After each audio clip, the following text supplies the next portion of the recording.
Long gives are stitched with patience and heart.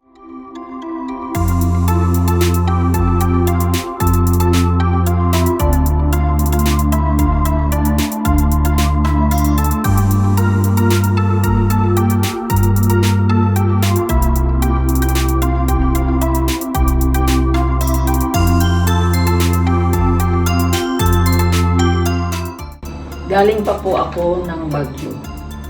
Dinala ko po talaga ito dito sa Cebu.